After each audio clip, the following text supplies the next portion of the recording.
today you are going to witness me and Joyce Mang do a professional profiling session.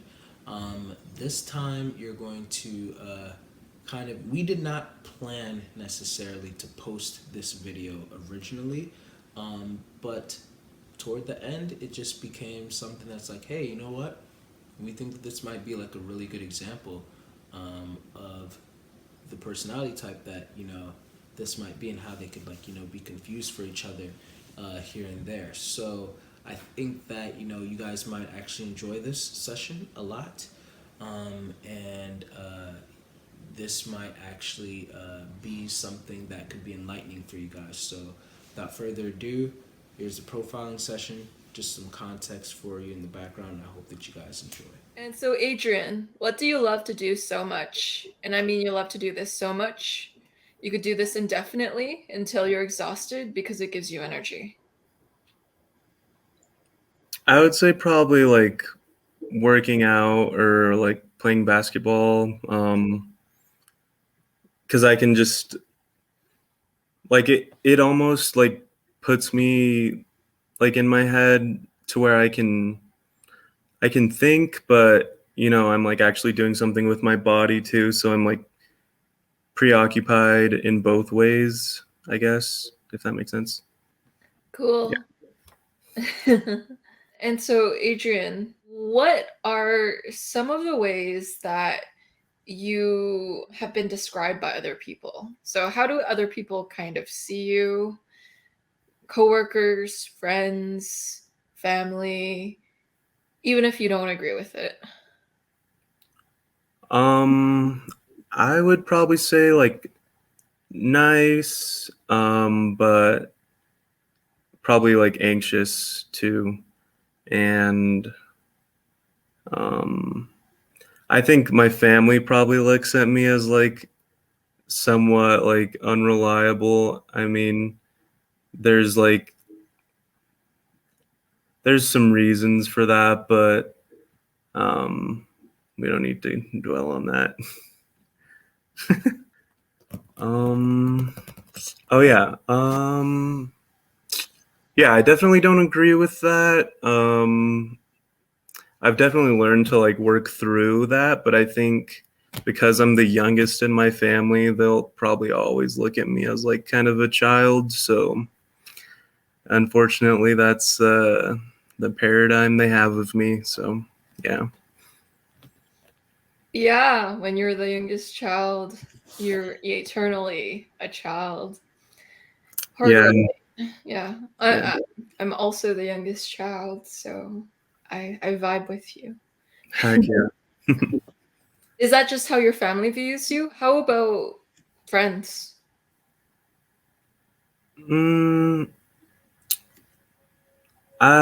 Probably the same, but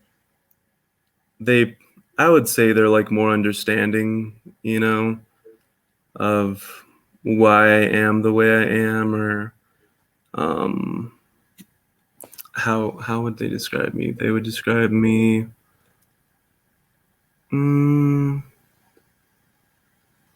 probably like shy, or not shy. I mean, I wouldn't be shy around people I already know, but I guess kind of like a trickster, I guess. I don't know how to like, I don't know. I can be like kind of a troll, I guess, sometimes.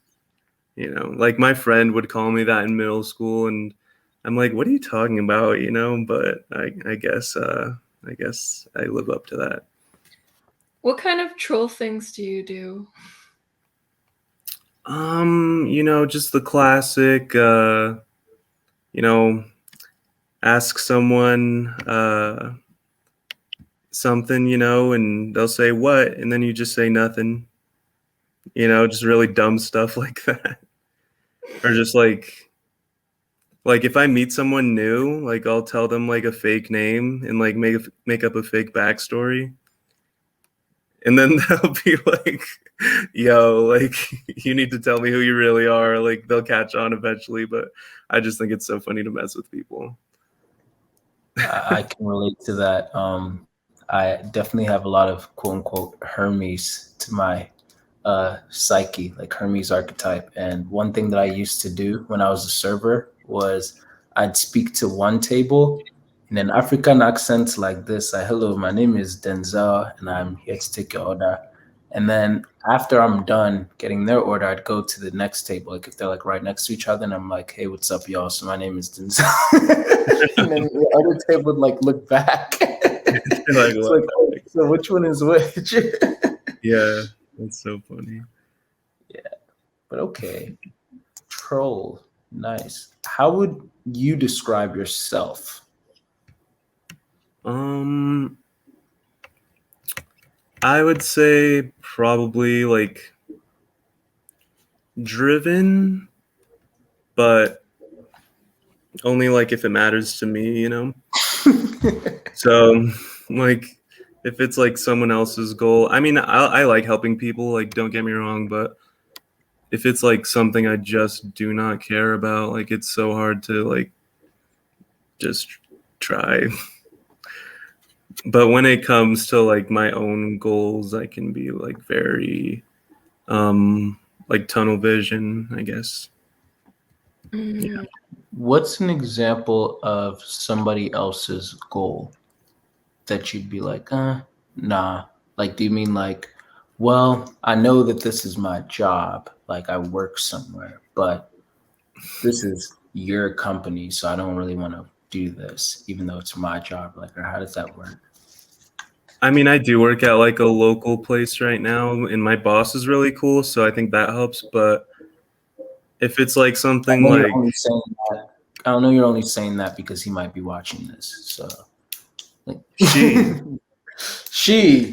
yeah, yeah. No, I'm kidding. No, Sorry, go ahead. I was gonna say, oh yeah, but if it's like something like my mom will make me cut the grass when it's like not even long. I'm like, bro, like who are we trying to impress right now? Like, I don't know. I think it's so dumb. Okay. Like I'll cut like half an inch of grass, and I'm like, are you happy now? And like, I'm sure she can't even tell the difference, but you know, whatever. In that type of situation, though, it's because you probably view it as like mundane, right? Yeah, that's really a good point. There's this lyric I like a lot. It's Courtney Barnett, and I forget which song it is, but she goes like, "It's a Monday, it's so mundane. What kind of things will happen today?" You know, I just really kind of jive with that. Yeah. Interesting. So then, how do you bring excitement to your everyday life? I mean, because I live in a small town, I don't have like friends here, so literally just like food. It's like a bad thing. like I'll make something, like I'll watch something, but like if I got food, you know, like it's an event, you know. So I unfortunately am addicted to food. Okay, got you. All right. So going back to the question of how you describe yourself, you said driven, only if it matters to you. Oh yeah. And it's not mundane, pretty much. Yeah. But what else? What else would I describe myself as? I mean, I would also say I'm pretty anxious. I've been learning to get over that, but the heck? Oh, sorry, I just heard like an air horn. That was weird. Like by a golf course. So anxious because you were a little bit anxious. So yeah, like what the heck? I'm so good. I'm anxious. I'm trying to get over. Like what was that noise? Yeah, that was so bizarre. I've never heard that, but yeah. What was I gonna say? Yeah, definitely I can have bad anxiety. I would describe myself as like very caring and friendly.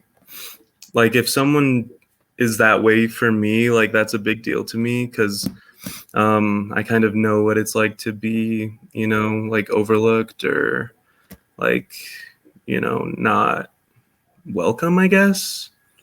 I don't know, like just growing up, people aren't very mindful or courteous. So I've always been like the person that will hear the person that was talking and then someone else cuts them off and I'm like, yo, like I was listening to you, like, or like the person that's uh like I was that person, like I would just like drift into the background for some people, I guess. And it's kind of, I'm like, hey, like I still exist, whatever. But yeah. Interesting. Why do you think that happened to you? I think mainly back then, it was like in high school. I think just because I was like on mainly friends with like basketball players and I was on the basketball team for a little bit. Like, I think they view kindness as like low key, like weak sauce, So, unfortunately, I was like a target for, bullying and, yeah, like I just wouldn't stand up for myself. And eventually, like I learned to, like people are just gonna walk all over you if you let them. But yeah, I just learned not to let people walk all over me because, like, I read a book and it just said like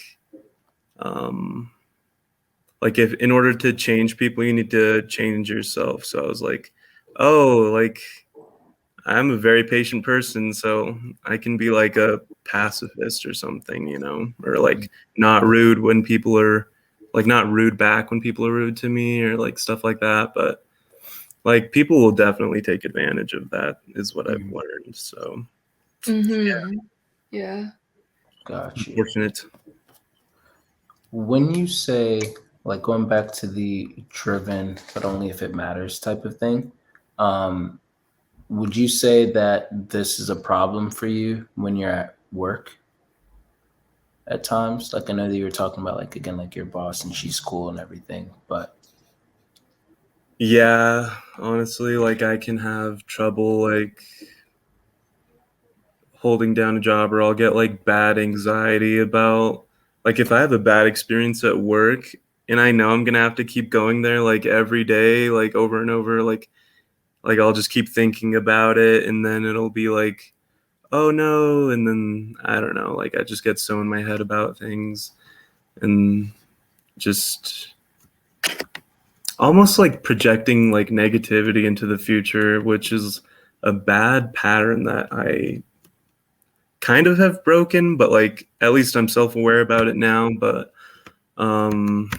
yeah, I've definitely had trouble with like jobs, especially like if I feel like I don't matter to people, like if I'm just like a number in like some giant corporation and like or like I worked at this hotel and like the employees were great, but the upper management people, like they just did not care.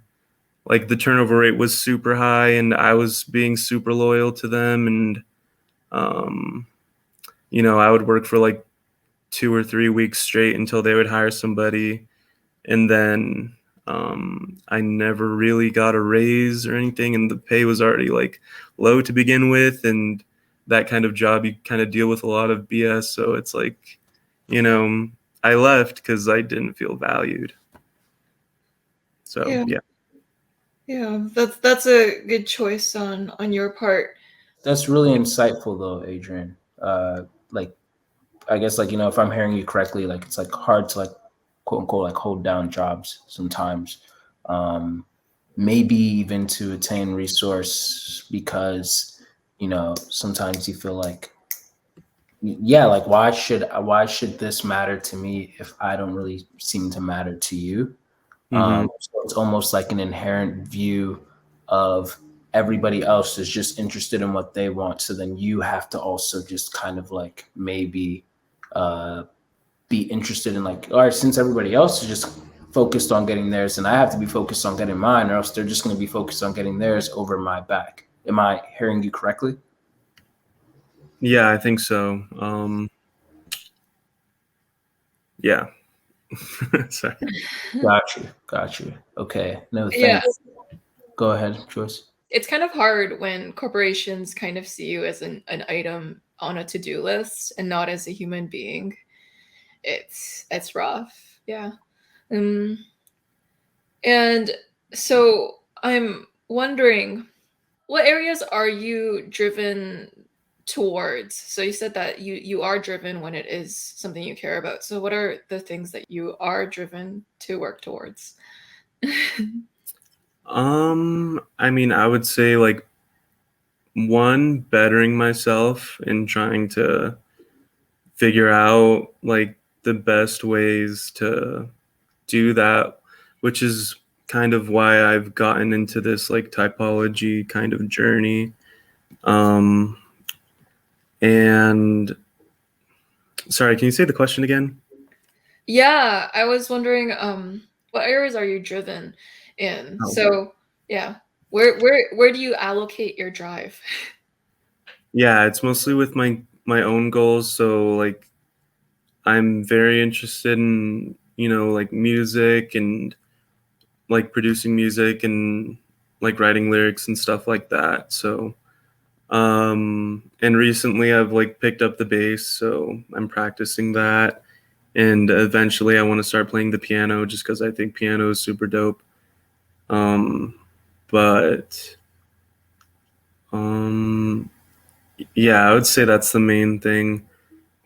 I mean, when I was younger, it was probably like basketball and like stuff like that, but I learned like too little too late that I was kind of training the wrong way, and that was my downfall.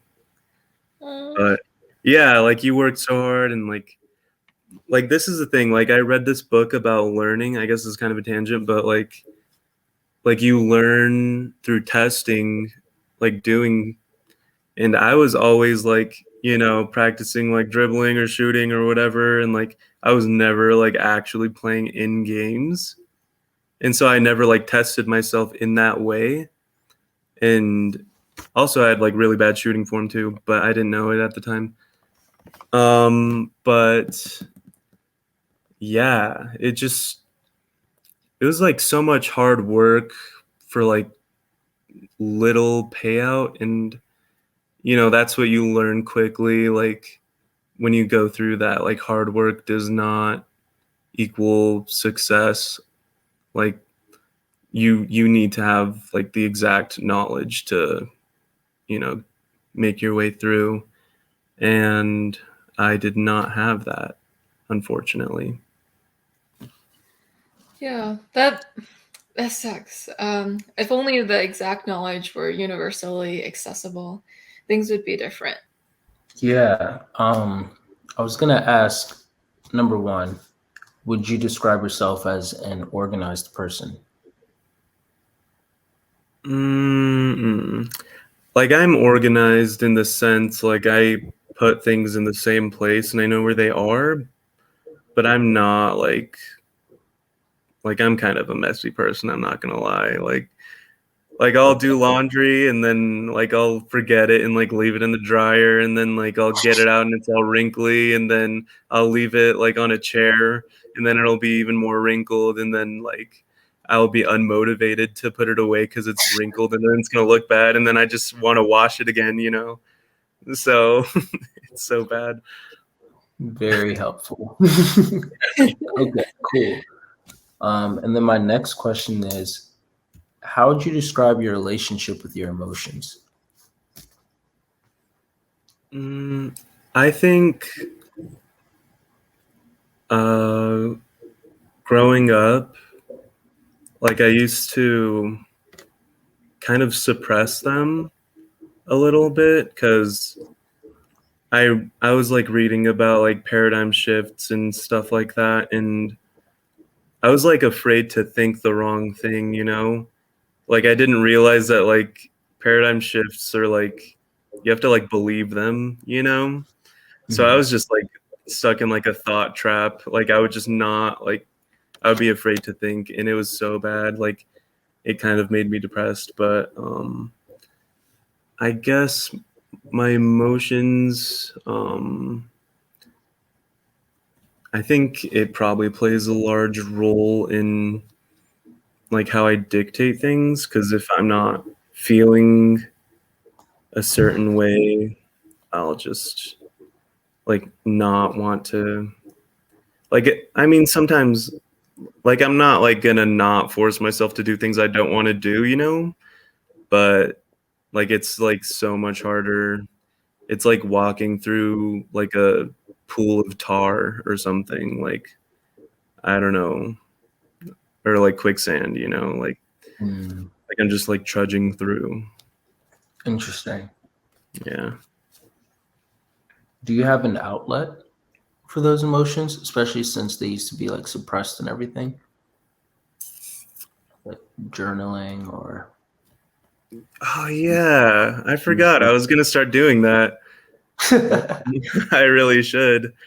I mean, the main thing is probably like lyric writing. Like I'll express myself through that. So I guess without music, it's just poetry. But yeah, Okay. How do your lyrics usually look like? it's very what's the word? I forgot what it's called, but it's like you'll it's like one train of thought, I guess. I forget what it's called, but it's where you just kind of like whatever comes to your mind, you kind of put down. I forget what that's called. Say like Um, free write? yeah, like that. Mostly Gotcha. like that is like I'll incorporate like rhyme schemes and stuff, but I almost don't want to get like too technical with that because then I feel like it will be difficult to get the exact message that I want. You know what I mean? So, Yeah. um, because like for me, like lyrics are like probably one of the most important parts of music. Mm, Um, but yeah, okay. Would you say heart over head or head over heart? yeah, I would definitely say heart overhead. When I was younger, I was completely different though. Like, I would. I honestly had like I was in like fifth and sixth grade, and I had like a superiority complex. Like it was so bad. Like I was like the smart kid, and I was in like spelling bees and stuff, and like Oh. they wanted me to like do this program where like you kind of skip over middle school and just go straight to high school and just take high Oh. school classes. But Wow. yeah, but then middle school came. Well, I turned it down because I was like, oh, my friends, you know. But like low key, I Oh, heart ended up over not having friends anyways. So whoops, made the wrong choice there. head.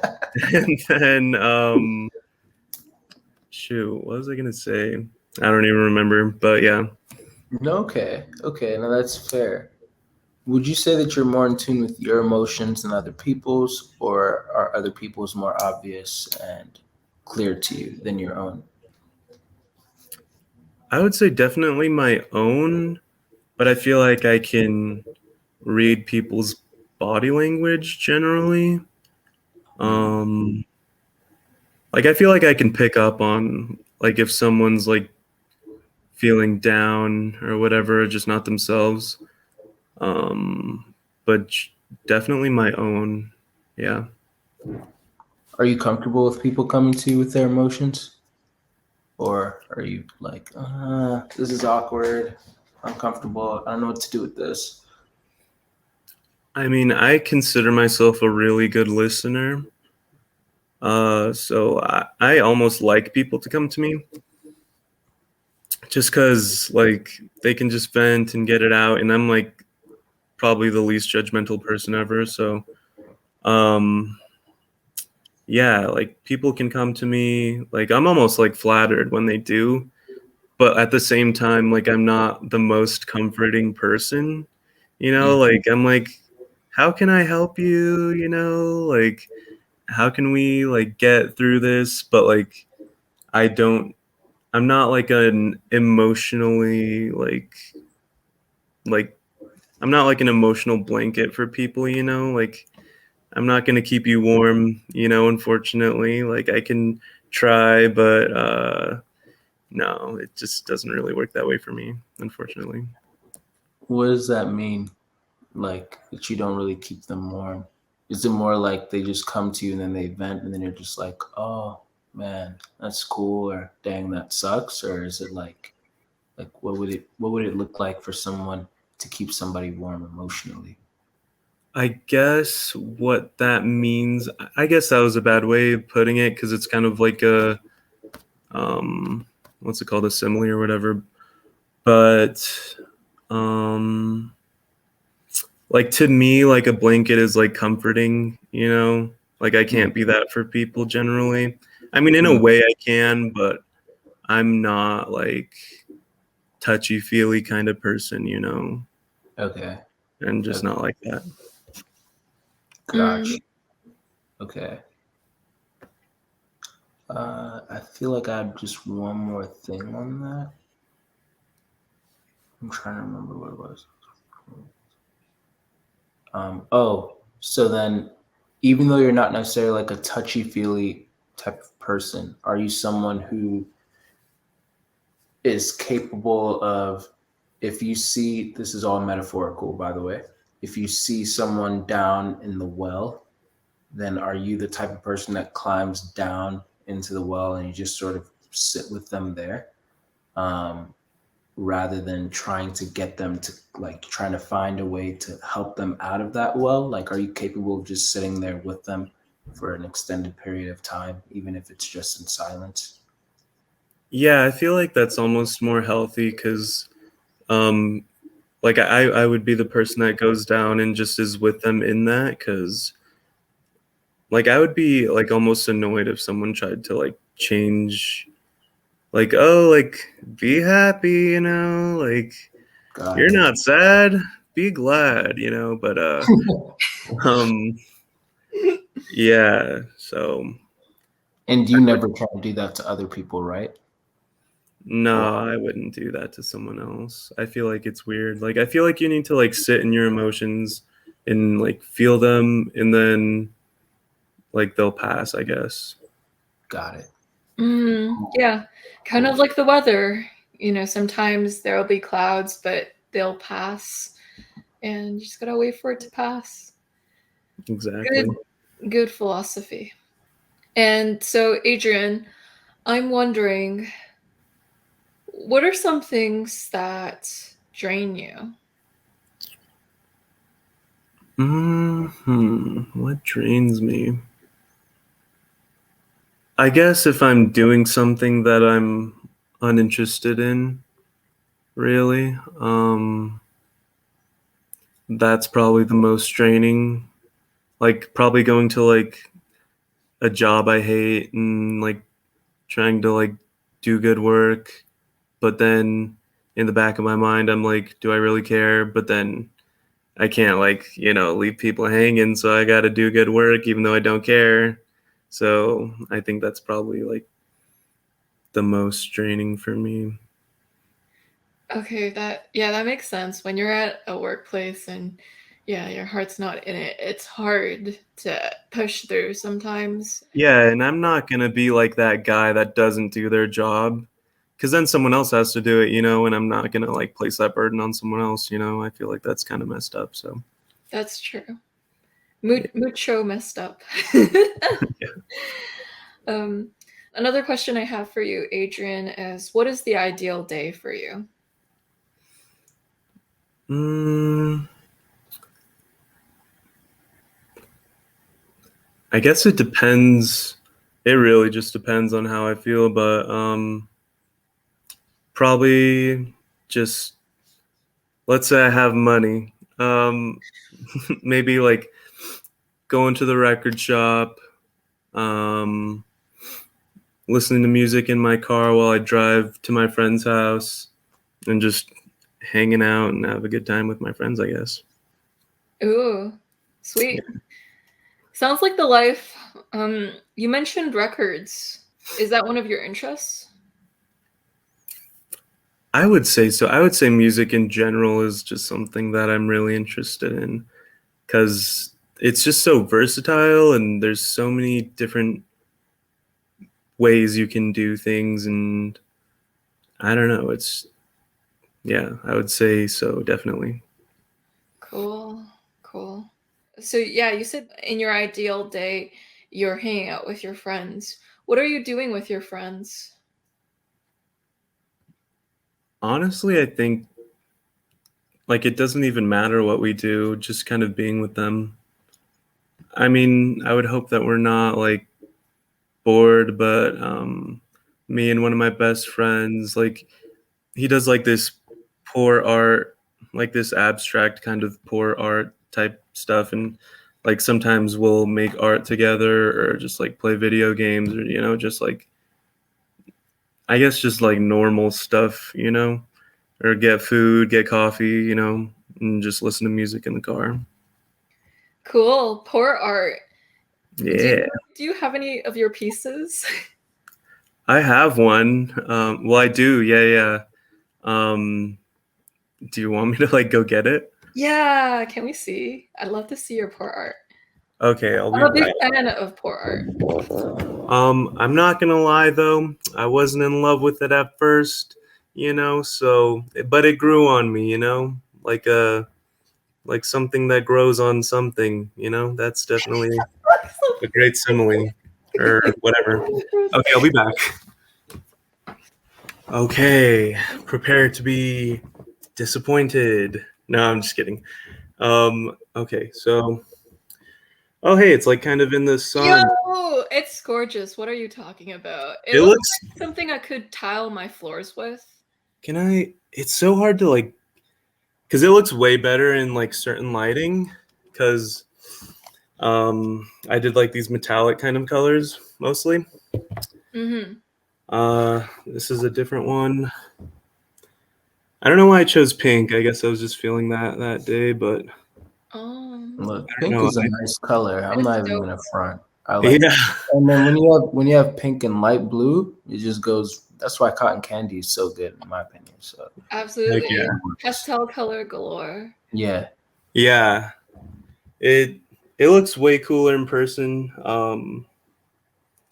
But yeah, these two are really cool. I have another one at his house, but he just has not done the gloss part on it, and it's been like a year, so I'm not even like counting on it anymore.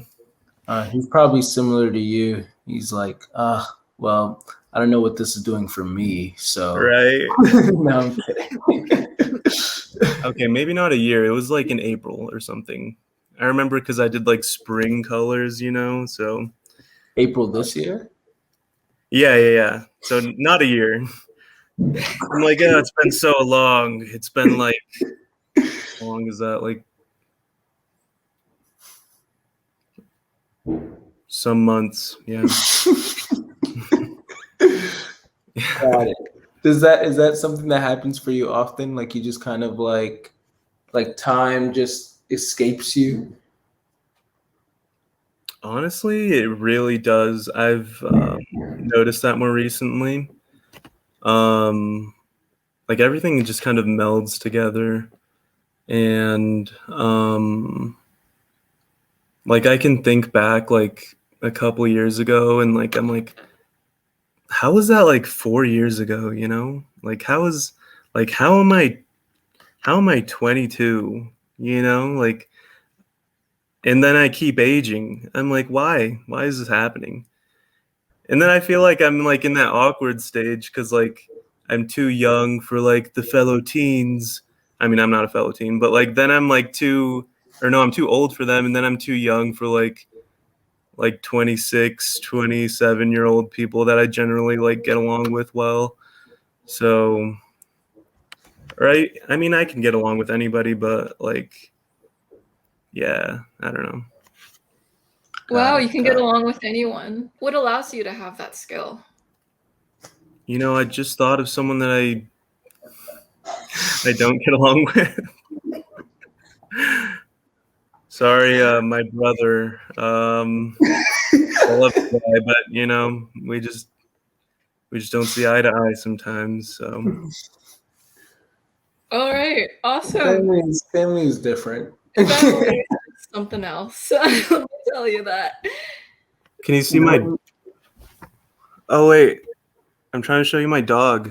Oh, I only see your bed. Is your dog on your bed? okay. Hold on. Come here, dog. Wait. Yo! Let's type your dog. Yeah, come here, boy or girl. Yeah, she's too shy. Oh, it's a guy. Oh, what's his name? No, she. Oh, sorry. How dare you misgender my dog? Canceled. Yeah, Everybody unsubscribe from Joyce. right now. This is dog cruelty. What's her name? Luna. Aw, Yeah. beautiful. I know, I thought it was such a cool name until I learned like everyone names their dog that. So This is the first time I've heard that name for a dog. really? Yeah. Maybe it's just like a thing here. I think. That doesn't take away from how cool of a name it is. Absolutely. That is true. Yeah. Yeah, I was thinking that. It's still cool. Yeah. Yeah. She has a gorgeous name. I'm trying to make up for calling her a him by saying her a lot now. It's okay, you know, like I grew up in a household full of girls, so I was like very disappointed when my mom brought home a girl dog. So I was like 10. I was like, really? Like another one? Like, come on. Hilarious. Wow, you were quite funny, Adrian. I enjoy your humor. I think it's because I'm sleep deprived.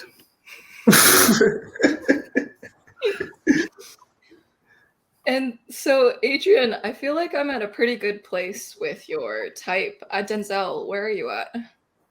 I think so too. I just want to ask, I have like two more questions I wanted to address. Okay. So you said earlier that would you say that you're pretty good at reading body language? I mean, I think so. Yeah, Okay. I would say so. Yeah. Would you say that you are someone that's good at like being present and aware of like your surroundings? I think that's something that I lack. That's something that I definitely need to work on. So, because I feel like I have more like NI. That's why, like, I felt like I had SE in the bottom slot, which is like repressed or whatever. Because I'm always in my head, you know. I'm very. I just need to work on being more present, I think. Yeah.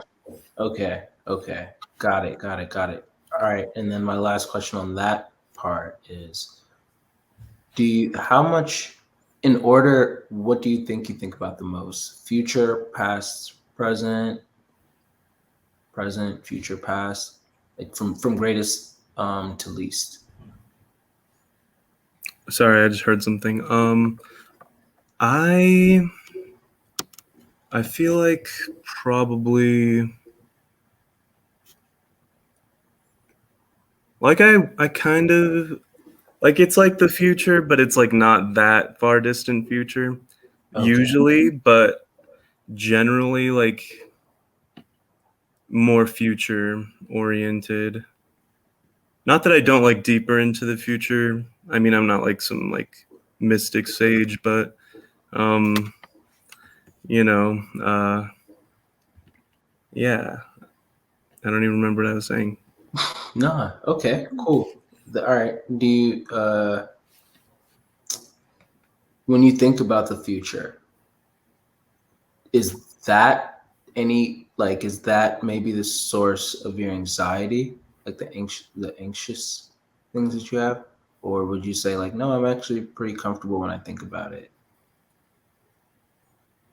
You know, I didn't realize it until recently, but I think that it is a cause of anxiety. Definitely. And I think I've tried to combat that by being more present, I guess you could say. Yeah. Got Mhm. you, got you, got you, got you, got you. Okay, cool. Last question. Nope, I want to play with this a little bit more just to make sure. So two more, and then I promise I'm done. What's your relationship with brainstorming? Mm, I feel like it's hard for me. Um, I definitely don't have any as like a top function. Uh, it's not there for me. I I almost don't even enjoy it. Like I'll pick like one thing that I'm very certain on, um, and then I'll stick with that because I feel like if you're picking so many different things, and then like you'll never amount to like you're not focused enough. You won't like amount to that much, I guess. Mhm, mhm. Yeah. Okay. All right. And then my last question, two-parter, is what's something that's usually obvious to you, but not obvious to other people? And then what's something that's usually obvious to other people, but not really obvious to you? That's a great question. Hmm.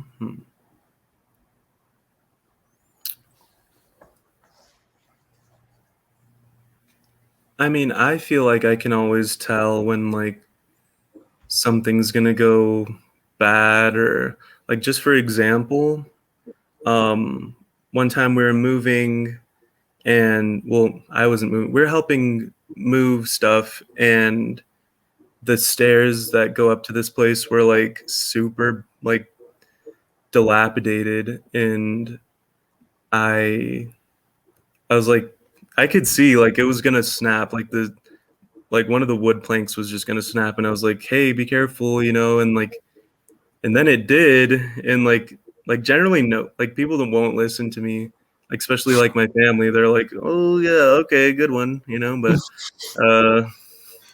yeah, so I would say that's something that I see that other people don't like. I mean, generally, like I can see where things are going and headed, Mhm. and something that I'm not good at that other people are is like I don't think I'm very FE oriented. I'm not. I mean, like I'm a welcoming person, but I I just don't relate to that function at all. Um, yeah, like I don't care about like status quo or like whatever or like keeping. I don't know, like just for like the sake of keeping stuff like that. I don't know if I'm even making sense, but um, yeah. Okay, Mhm. Yeah, cool. Does that even make sense? Like I feel like it didn't make sense. That totally makes sense. absolutely. Yeah, yeah. You pretty much like you don't feel responsible, and you don't feel any proclivity toward maintaining like a social harmony or like interplay of sorts, right? Yeah, And I mean like I'll avoid conflict, but like that's about it. Like I'm not trying to like be a host at a party or something, you know? Like that sounds like a nightmare. got you, got you, got you. Yeah, Cool. makes Yeah, sense. I think I'm good now, Joyce. Cool. I'd like to ask you one more question before we go into the verification of your type. What is your core vice, I guess, as a person? What is something that you see as your core vice? I mean, it's definitely like self-indulgence and SE things. For me, that's like food. Um, so I'm working on trying to like, you know, not be like trying to get out there more and like work out and stuff. So I don't feel like that bodily like need to like satisfy some sort of like craving or something, you know? All right, Adrian. I feel like we're at a confident place with your type. So in the questionnaire that you sent to me before we did the typing session, you said that you're pretty sure that your type is an INTJ, but you just wanted to double check. And so, yeah, that's pretty cool and interesting. And so both Denzel and I, we give our independent assessments. So we arrive at your type on our own and see where we are at the end. And so my perception of you, Adrian, is that you are an ISFP, actually. And the reason why I say that is because I think that you lead with introverted feeling. With introverted feeling, it deals with not wanting to be dehumanized. So you mentioned in your workplace how you don't like that they kind of see you as a cog in the machine, or they kind of see you as a thing to meet the bottom line, to meet the extroverted thinking goals, rather than as an individual human being and innately worthy person as yourself, almost. And introverted feeling, above all else, doesn't like to be not treated like it's a person, like it is a person inherent of dignity and respect. And I know that applies for all people, but I feel like FI has an even higher need for that. I notice when I talk to high FI users, sometimes when things are too structured, or if things are too regimented, it takes out the human quality and it makes it too impersonal. And so sometimes I can see like FI sometimes pushing back against things that are too ignoring their human feature as a person. And so that's something I noticed in your descriptors of how you're going to work, and how it's a drag when your heart's not in it. And so that's a huge defining feature of introverted feeling too. Can I just say something? Yeah. When you said like a drag, I mean, have you guys seen Naruto? Like Shikamaru? Yo, Shikamaru. Yeah, he's always like, "What a drag," you know. But that just reminded me of that, so I just thought that was funny. Yeah.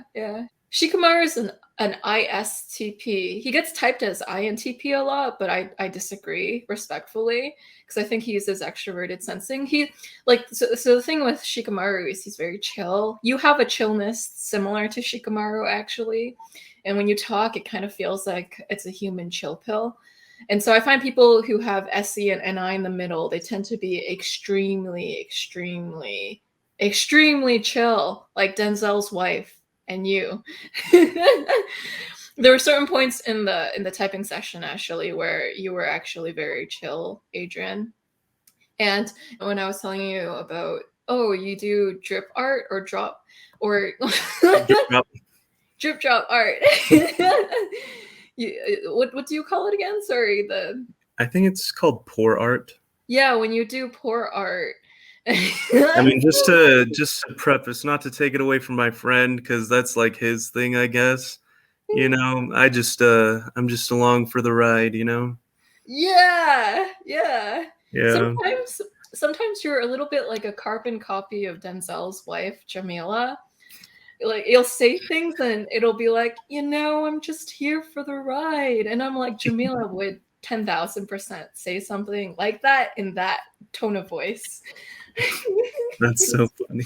It's so funny, actually. So yeah, there are actually two people on my panels that you remind me of, Adrian. You remind me of Denzel's wife, Jamila. And like sometimes like she'll slow down her speech, which is something you do, to say something really chill and funny and chillax. And so that's her. And then you also seem a little bit like this guy on my panels called Kurt. And he's an ISFP who identifies more with his NI. So you'll have some ISFPs who identify more with their SE, and some who feel more resonance with their NI, and they're both valid, just as equally as valid. So yeah, if you ever wanted to see people who your vibe is similar, if I were to match your vibe with someone, it would be with those two people. So it made it really easy to type you, actually, just off of that. Within probably 5 minutes, we would have been able to reveal your type, but then we wouldn't have substantiated evidence, and so we have to continue on the the session. Plus, I wouldn't be able to hear your wonderful jokes if we didn't continue it on. So, Can I just say why I thought like INTJ? yeah, Because like I thought SE was like a bottom function, just because like I've really like that's like been an issue, like the self-indulgence thing. And then like NI, like I really identify with that function.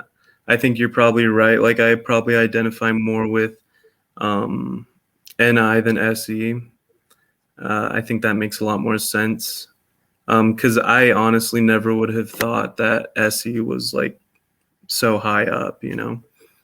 Because I've almost felt that that's like, I wouldn't say a weakness, but I'm almost like surprised that it's, you know, there. And I think I never realized I was like FI Dom because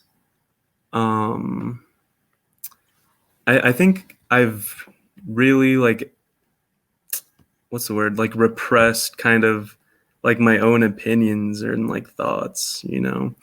But I think now that I'm kind of being more loose and I'm not like as stoic or whatever, you know, because that's the thing, like I would like see people that identify themselves as INTJs and I'm like, I'm not quite like that, you know. I'm like more like goofy, I guess, you know. So I think that makes a lot of sense. you're a goofball, and that's why we adore you. Thank you. With ISFPs, they typically don't really feel that resonant with their SE, most of them, because the descriptions of ISFP are actually more describing SE DOMs, like ESFP or ESTP, and they describe SE way too strongly in ISFP descriptions. Like 90% of ISFPs are like, that's too SE heavy. We're not that SE heavy. Yeah, So like, oh, sorry. Like I've seen it like described as like the adventurer, and I'm like sitting at home on my bed, like, wow, I'm very adventurous, you know, like I'm out here adventuring, you know, but like, like, I don't know. I guess that makes sense though, you know? Yeah. Sorry to cut you off. No, I was just gonna say too, like SE, everything, so every function has several different facets. For me personally, the way that I view it, like, so as a personal development coach, what I try to do is I try to help my clients get tapped into every facet of their function. So SE, for example, is being present in the moment. It's the ability to use your body in certain ways, like to use your body as like an instrument. It's the ability to see things just for what it is, like a unified reality, like empirical things that are just like right there. It's a natural sense of aesthetics and style, like a natural willingness or desire to like match certain colors and see how those fit and everything like together. All of these different things. It's getting into action, you know, like just hopping right into action, stuff like that. So already that's like 5 facets, and there's like more to come. I'm just saying these off the top of my head. And sometimes, like the lower that the function goes in our stack, the less of the facets that we are more naturally able to reach into. Now, when it's our auxiliary function, the interesting thing about our auxiliary versus our tertiary is that because our tertiary is the same attitude as our dominant, so like introversion, extroversion, then even though we have a naturally less naturally less access to the facets of our tertiary, because it's the same attitude as our dominant, then it's like we want to continue to like indulge there and continue to open up those facets. But then because the tertiary works in tandem with the auxiliary, then we can never fully actually, or not fully, but like we can never like really use those functions as well as we would like to, or like we would not be able to tap into those facets of our tertiary as well as we'd like to, because we're neglecting the auxiliary. It's not until we get into the auxiliary that we start to really be able to tap into the tertiary's facets. But the auxiliary goes in the opposite attitude as our dominant. So, you know, in your case, if you're an ISFP, which I also believe, I agree with, I wrote that down as well. So me and Joyce concluded the same thing. I think that's why it's like the sensory indulgence. Yes, that is a part of like SE in general. I know ISFPs that are like just super lazy. I'm not saying that you are, by the way, but like, I can be super lazy. Yeah, they're inactive, and some of the only times that the like auxiliary comes out is like when they're just like indulging in eating and just being like it's just lounging about kind of thing. And yeah, sure, that can look like inferior SE, but I think that that's also just like SE in general, because they're not being like as active. They're not tapping into the other facets, the healthy facets of it. Same thing, even like for me, is like an ENFJ. There's a joke where it's like online where it's like types in real life versus types like types described online versus types in real life.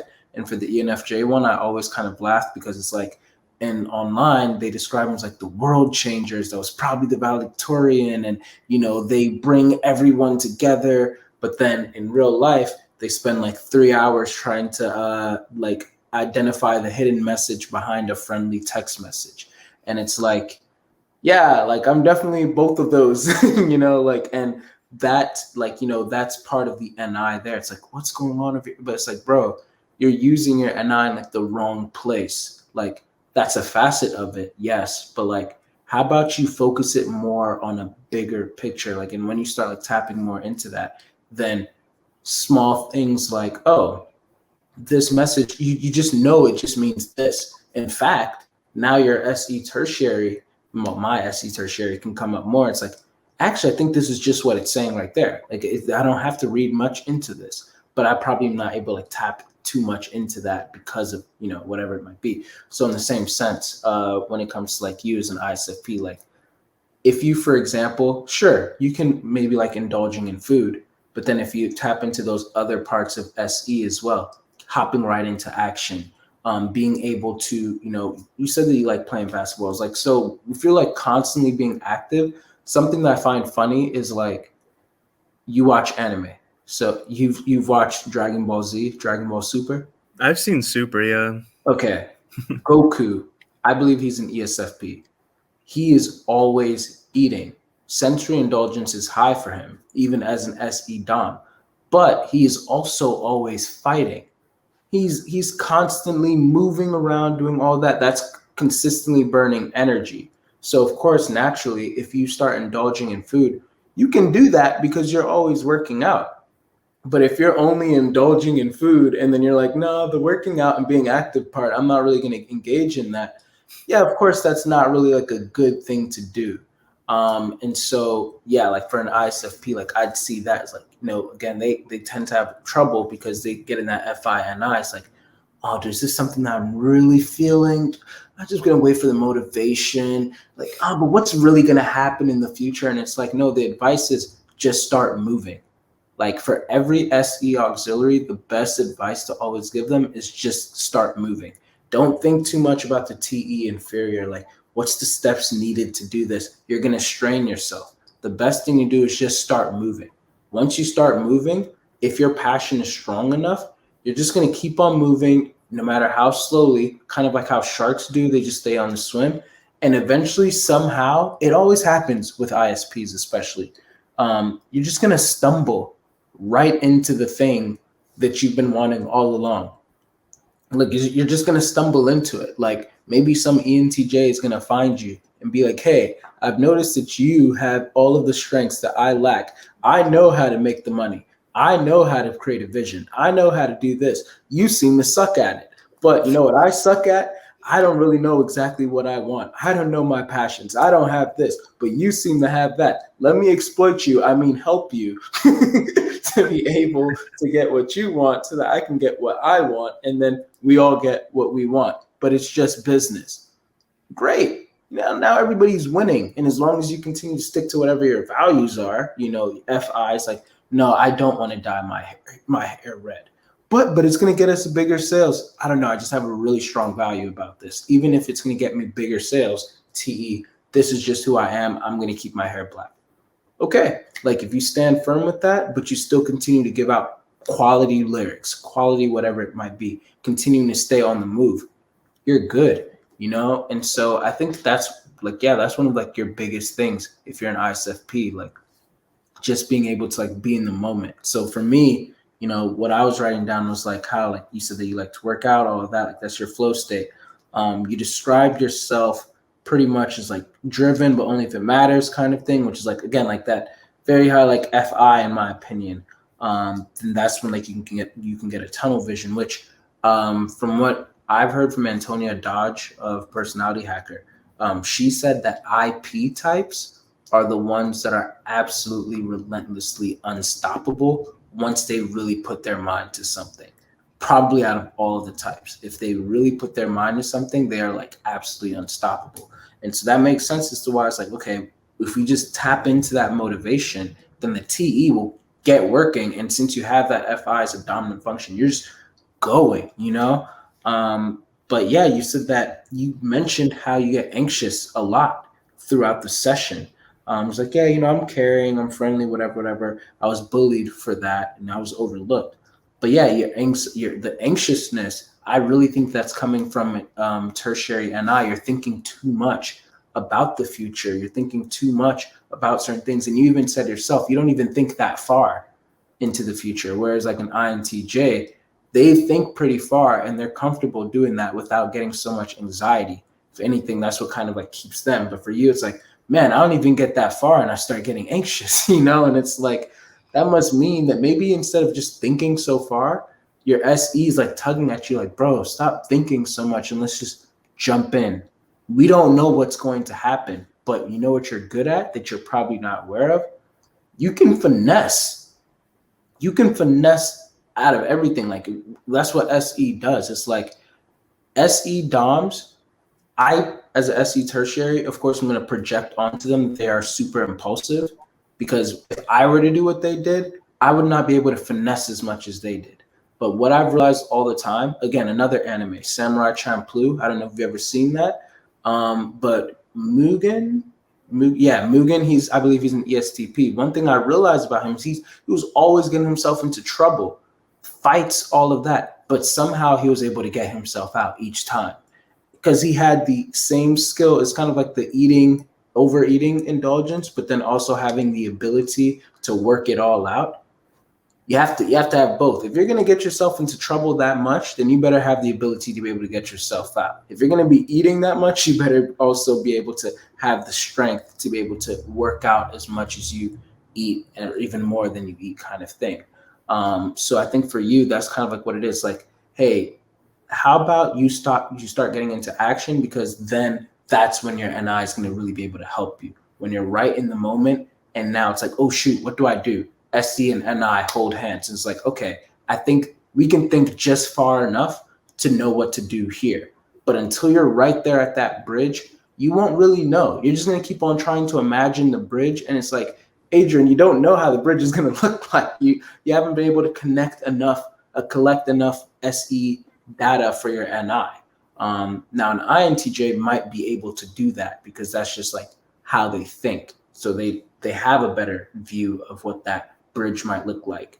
But they also need to do that because their SE is, I don't want to say trash because I don't think that's always how the inferior is. But like, if they were to get to that point and it's like, crap, I didn't think about how the bridge looks like, If you and the INTJ got there, you'd probably be like, oh, well, maybe I should just do this, boom, boom, boom. The INTJ is probably going to be like, dang, I really don't know what to do. I should have thought through this a little bit more. And that's why they take a lot longer to think through things. Higher the SE is, so the SE Dom, they didn't think about the bridge at all. But as soon as they got there, they know what to do, because their NI inferior is like, oh, I know just enough to be able to feed to the SE Dom to do exactly what I need to.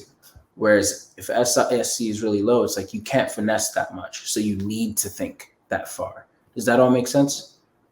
Yeah, I think that makes a lot of sense, because I think you're right. I think I think too much, and then I psych myself out, and then it's like analysis paralysis kind of. Yeah, so I think that helps a lot. Yeah. Yeah, cool. Yeah, and then I mean, I was gonna like go through all of the notes, but I feel like you pretty much like settled. Like, do you have anything against, like, you know, like, do you have any questions about that right now? And forgive me, my roommates are about to come in, but yeah. You're good. So I know they're like considered like artistic, I guess. Like, what exactly, like, what combination makes them that way? Or like, is that even true? Yeah, so SFPs are usually the most artistic, usually. And that is because the combination of SE, FI, it all comes together as like very strong values, very strong willingness to like express oneself in a way. But FI has a very hard time expressing itself in words. And so that's why SFI is all about more like dancing and just expressing itself in like certain ways. Now, NFPs, they're more articulate. That's why they like to write. And sometimes that's why they just say so many things, because their NE helps them with the abstractions and everything. But NI is harder to even put into words too. And so it's like, oh, this is so abstract. This is so whatever. The best way that I can just show you this is by drawing the picture of what's in my mind, or by showing you the emotion that I'm feeling through a performance in dance, or through a performance in like singing, stuff of that nature. So in my opinion, and from what I've heard in like classes and stuff, a really healthy and developed ISFP has that outlet, because if they don't, then they are suppressing those emotions. And then that's when bad things start to kind of like happen. But if they're like into theater, or they're like songwriting or performing, something like that, to be able to get their FI, SE, and I out into the open that way, even if they can't really articulate it in words and everything like that, because SFPs are usually a lot more about like just action and embodying. That's a big thing for them. So when they're able to do that, then that's when they're no longer restricted or like held back. And that's why they can come off or like be seen as the artist, because they're just pretty much portraying whatever is in their minds. Does that make sense? Yeah, I think that makes a lot of sense. Yeah. Because I think I didn't always have like an outlet for that. So yeah, that makes a lot of sense. Yeah. Yeah, and so there's definitely going to be ISFPs out there who will say like, yeah, no, like I'm not an artist, which is funny. Like my best friend from second grade, I remember when I found out that he was an ISFP, he saw the title like, oh, like, yeah, artist, like I'm not really much of like an artist. And it's true, like he doesn't draw, or he didn't draw, he didn't really play guitar or anything like that. I didn't lose contact with him, like he went off. Like we just kind of like didn't talk for like a few years. I met up with him again like 3-4 years later, and he had forgotten about type. So it wasn't even because this seed was like planted in his head or anything. But he comes back, and this man has learned guitar. He's going off to acting school. And I'm like, hey, remember when you told me that? And he writes music now. And I was like, remember when you told me that you're not like much of an artist? And he's like, oh yeah, he's always been really sporty though, ever since second grade. So that was that was one way that his SE came out. He was always really sporty. Mm-hmm. But I guess now this is a good way for him to actually put his FI into it too, like, and express something of his. So yeah, there's definitely going to be like ISFPs who are matured and everything, but they might not necessarily consider themselves like an artist. But I do think that one of the easiest ways to make sure that you're a developed ISFP is finding a means of artistic expression. That's also going to keep you from having those things like bottled up so deeply. So just to like have an outlet, basically. Yeah, an artistic outlet of some sort. Like you writing lyrics and everything like that. Hey, that's good. You know, you continuing to journal, like that's great too. And then if you can find a way like incorporate that into your body, like theater for an ISFP, that's amazing, because now you're getting to explore all the different ranges of art while also even being able to sing. Now, of course, I don't know if that might be your thing, but Can I tell you something? Yeah, absolutely. Actually, no, you're Like, not allowed to tell me anything. No, I'm kidding. No, I was kidding. So like it was like 6th grade. I did drama class or whatever, and I got like a somewhat lead role in like the play, and then I didn't show up. Wow. I lied and said that I didn't have a ride to school or whatever, but I just Wow. never told my mom. Wow. I just didn't want to go. I don't know why. I still feel so bad about that. And then the drama teacher hated me. Okay. Wow. Yeah, so that was clearly an avoidance of the SE, and then also went down into the TE as well. But yeah, I think that, yeah, if you got into something like that, even if it's not like theater, like singing, the reason why I said theater in particular is because like that act of singing and dancing and all that like does really make SFPs like feel more embodied in that way. It helps you to be present, you know what I mean? And then it still brings in the NI flavoring, because now you're using the FI NI, like, well, how does my character think? And you're portraying in this way. I always like to think of like Michael Jackson, like probably the greatest performer to have ever lived. I also believe that he was an ISFP. And whenever he did perform, then it's like, okay, when he's like being interviewed, he's like, yeah, Oprah, stop, whatever. But when he's on stage, he's attacking. Like people were fainting just from this man standing still for 5 minutes on stage before he would start. Like that's how much of an influence that he had. And I think that it's because he was so in tune with every single function of his. He got them to work together so well. He wrote lyrics and then he performed and danced in a way. Like he said that he didn't even necessarily practice his dance moves that he would have on stage. He just had to feel it. Whatever he was feeling in that moment, because he was present, he just let it just come out. And then, the TE was obviously really there because he was able to really conduct and all of that in the way that he did. And I feel like his TE Dom father really helped with that too. So, but yeah. Put them into shape. Yeah, he sure did. He sure did. Let me help you. Yeah. Amazing. Wow. There's also ISFP artisticness. It can show up in explicit ways, so actually being an artist, but it can also show up in implicit ways too. So not every ISFP is a guitar player or some musician, but what they do all have in common is that the way that they live their life is a work of art, or how they conduct their life in the little or big things are a work of art. And so an example of that is with some ISFPs, they might have an aesthetic page where they keep their personal aesthetic there. With other ISFPs, they might have something they aestheticize. It might be like something they make uniquely them in some way, but it doesn't have to be artistic, but it does reflect who they are.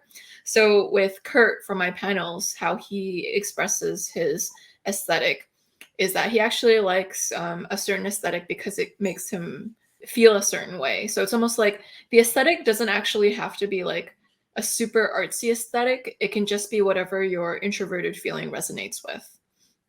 And so that's also an implicit way the ISFP aesthetic can show up. It doesn't have to be your goth emo one day. It can be in very implicit ways, like the way that maybe you go about something, it has a little bit of style to it.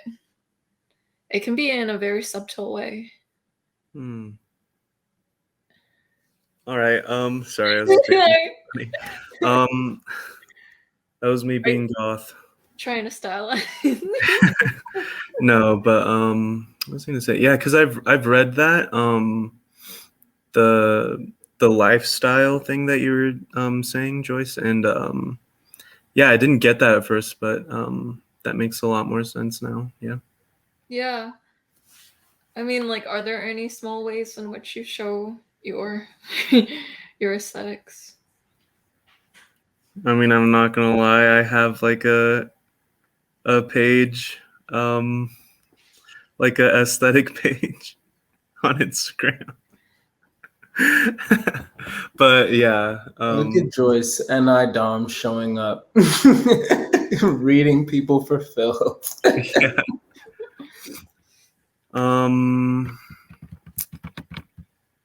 Yeah, definitely that. I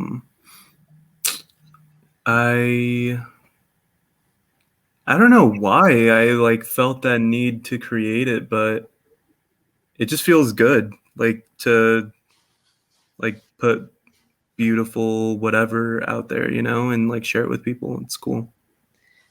That's probably the epitome of FISC, in my opinion.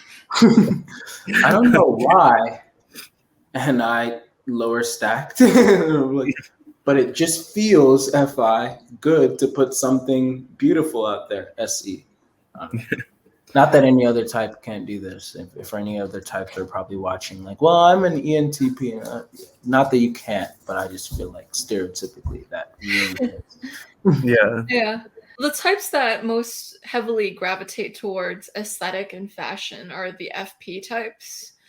So I'm not saying none of the types other than that can't, but if you were to put them on like a trend, like if you were to put them on a plot graph and to see which types correlate with things, it would be the FPs who, because it's a form of FI self-expression in what they do. And so, Adrian, it's a pleasure talking with you, getting to unpack your type with you. We hope we didn't shock you too much because you came in thinking you were an INTJ, but I hope this has been helpful for you. Yeah. I feel like it clears up a lot of things, like a lot of issues that I've had to deal with, and like I feel like I can handle things better in like a more healthy way. So I think, yeah, it makes a lot of sense. So yeah. Man. Get into that SE, get into action, keep moving. If you're gonna eat, make sure that you also be active, play basketball, all of that. Don't put things off. That's a really bad thing for those who have SE as an auxiliary and then TE as an inferior. Like, don't put things off. If something's coming up right now, do it. Like, just like, I'll save that. No, do it right now. And if you get into that practice, even from that small area, it's going to come up in other areas. And you're going to see your TE developing a lot from that too. Okay, because you know I did that just yesterday because I have to like mail a package. I was like, I'll do it tomorrow. You know, I'm not feeling it, but you know, I'll do it today. Yeah, do it today. Okay. All right. That's funny, though. Nice meeting you again, man. Yeah, nice meeting you. It was really great chatting with you. You have this really nice, chill demeanor that makes people feel at ease. It's almost like akin to an Enneagram 9 description. You mentioned earlier how you don't always voice like strong opinions. You kind of keep them to yourself if you do have one. And that's also a trait of Enneagram 9. And I think also ISFPs don't always say their strong opinions. They just keep it to themselves. Or they might not, like they might be chill about most things. Because SE and I in the middle is very chill, actually. It's like, yeah, you know what? I'm pretty cool with most things.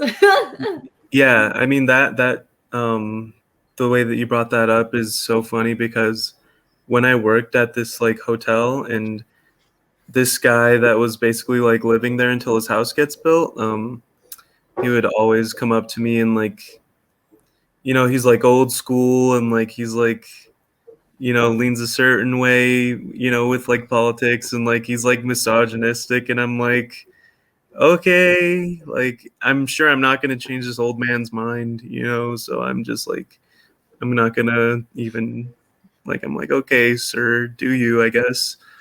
But yeah. Some battles are just not worth fighting. Yeah. Yeah. You have a jokester spirit, to you, Adrian. So does Denzel's ISFP wife, too. You guys are really funny. Even in the way that you guys just articulate things, it's so chill. It's almost like if you were any more chill, you'd be dead. And so, I don't know, it's just a blessing to be around that energy because people need more peace. And you have a certain type of peace to you that you project to us. And so I feel calmer after this. Oh, thank you. That's so nice. Cool. Yeah. I'll see you around, Adrian. I'm also wondering, is it okay if I post this on my YouTube channel? I think you're a really good example of an ISFP, and I think people will learn a lot from listening to this. Yeah. Don't think about it. Just do. Yeah, you're good, Douglas. I don't care. Yeah, you're good. You're good. You have my consent. You're good. Yeah. It's always good to practice consent. Yeah. Keep that in mind out there, people listening. Yeah. Well, we'll see you around, Adrian. Take care. Bye. Bye. Hey, I just wanted to briefly thank you for taking the time to watch this video, whether it was on regular speed or 2x speed, whatever it was. Just thank you for consuming the content. And around me, you should be able to see a few little buttons and logos for other recommended videos because, I make good content, new ones, but then I also have some really good old content too that you should probably check out. But make sure that if you really like this video, feel free to subscribe, to share. It really helps this humble channel to expand and reach more people and ultimately help more people. So once again, thanks for watching and hope you have a great rest of your day.